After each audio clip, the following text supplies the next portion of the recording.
Blast Core. This was not a scheduled part of Rareware on Microsoft, since it literally was Rareware on Nintendo. But I can't get this close to Blast Core and not comment. It helped form the gamer I am today. It is why I do not play precision games anymore. Blast Core and I have been married and divorced, but through the undying hatred I have for this game, I remember the initial attraction. I first played this game when I borrowed it from a dude back in high school. This is the same cartridge. Look, it still has his writing on the top. I always thought that was wrong. I never deface my games by putting a name on it. Well, okay, I did on one.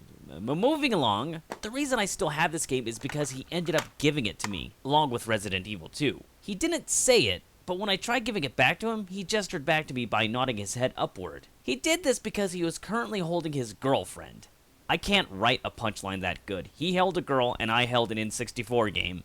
I keep losing my train of thought. This is just my journey with Blast Core. The first thing you see after you flip the power switch is the N64 logo, standard, although a bit loud, and then Rareware. I had no idea this was their game. Pleasant surprise, to say the least. I had already played their Donkey Kongs and GoldenEye. This has to be good. And that first mission had me hooked. Dude, jump into this bulldozer and knock over these buildings. But I also remember that first playthrough took a long time, particularly the racing missions. I persevered, learned the tricks, and what was waiting for me at the end? That screen. You know what screen I'm talking about. Immediately after seeing it, well, you've seen the reenactment. The next time I ventured into Blast Core was an odd period. I was interning one college summer at the IT department of Harry and David's in Medford, Oregon. And I shared an apartment with 3 fellow interns. We'd code fix all day, and once we got back to the apartment, we realized we didn't have to do homework, so video games! The way the Blast Core came into play began with me saying, hey, you want to see me get angry at a video game? It was a fun time and intense. The other roommates would spectate, well, 2 of them. I think the other guy went clubbing every night. We even got a girl to come over and watch. A few weeks of cheering me on, and I finally reached that screen once more. That screen. They shit their pants, I laughed, and then I put a hex on the cartridge. I'm never playing this game again. But here I am today. Rare Replay is in my Xbox One. Blast Core predominantly featured, taunting me. Platinum. Platinum. You can do this. Okay, it's on. The big question I have yet to answer, what is Blast Core? Blast Core is an organization that specializes in destruction. They are called into action when a tanker carrying nukes begins to leak deadly radiation, and then it is locked on a straight course to a safe detonation site. The role of Blast Core is to clear the path. Okay. There are several problems with this scenario, but when have I ever cared about story? Well, you seem to care very much about God of War. Anyway, I have a hazy idea about the character profiles. I sat through the entire prologue once, and it is bloated with worthless information. Just skip it. So this starts a 78 metal journey in gaming ability, and man, it is good. The basic concept of destroy, destroy, destroy is great, but then you're introduced to other destructive machines, and eventually giant robots. Giant robots rule! The greatness is in the subtleties and learning the optimum ways to destroy as you play. Sideswipe, the side pushers only work when fully extended, don't get too close. Ballista, you can arch missiles by accelerating. J-bomb, drop where building sections meet, you'll take out many at once. Cyclone, line up your shots and start a flip well in advance of the building. The second half of the flip has better odds of destruction. Everything in the game is about how do I do this faster, how do I do the job better. You really have to learn how the game works. Okay, a paragraph of positivity, that's about all I can take. So, where's the breakdown? Why am I pissed off with this game? Backlash. I hate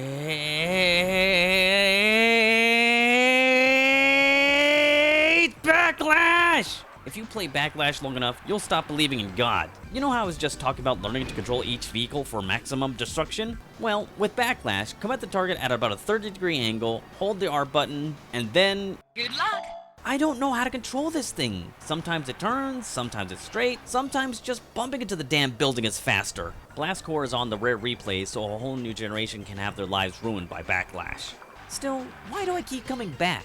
The game is just insane. Not like Saints Row 3, which is out and out insane, completely self-aware. This is the kind of insane you don't even notice until you're done playing for the day, shut off the console, and then realize, What the hell was I just doing? Aside from the clear the path missions, there are miscellaneous time destruction missions. I almost said random, but random isn't a severe enough word to describe these.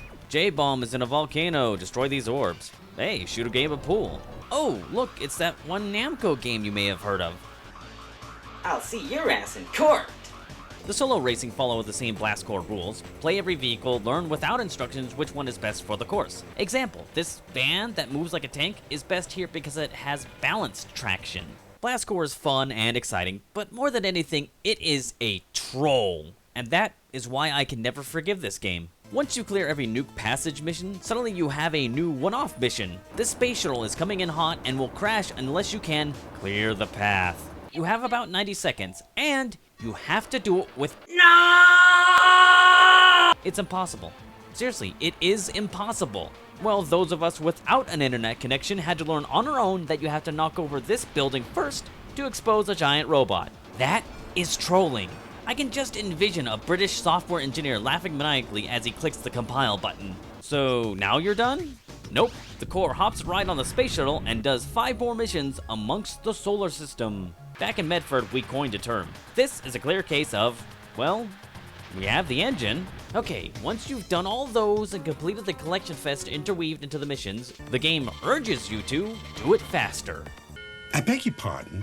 Right, remember all those clear the path missions? The game remembered your times, and if it wasn't gold, you're doing it all over again. And so you do. You keep playing this difficult, zero reward game, and every hour you sink into it is just shaving years off of your life. Nothing good happens from getting all gold medals. But you know what? I did it! I completed it again! This time, only took about a week. Strange, even with my adult responsibilities, I completed this game faster than my professional gaming teenage self.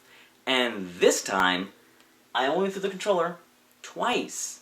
So, Rare Replay, thanks for the memories. Now, when I say that I completed it, what I really mean is I got all golds and saw that screen again. That screen. And I learned that I've been misquoting it for years. Now go for platinum. Hail, Satan. I can offer a silver lining to this. Well, platinum lining, actually. Rare Replay has a milestone system that acts as achievements for these old games. The very last milestone is earn a platinum medal. So, pick an easy level like Cromlech Court, practice, practice, practice, and get that medal. There. Now you're done. The game is over. Put the controller down. There's nothing else to experience. Don't go any further. You'll regret it. Just stop. This is the end.